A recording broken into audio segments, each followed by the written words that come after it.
আসসালামু আলাইকুম দর্শক, আমরা একটি ধানের জমিতে আসছি। সেই জমিতে দেখতে পাচ্ছি কৃষকরা অনেক ঘন ঘন ধান লাগাইছে। প্রথমত আমিও বুঝিনি এই ধান কেন লাগাইছে এরকম ঘন করে।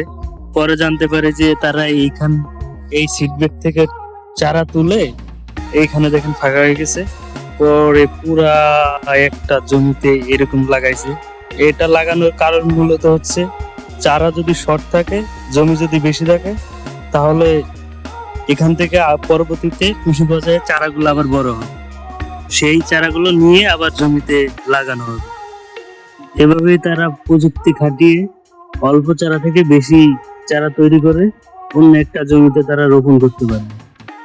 তারপর যখন চারার বয়স অনেক দিন হবে, 30 থেকে 40 দিন, তখন চারা এরকম দেখা যাবে এবং ঘন হবে এবং মোটা হবে।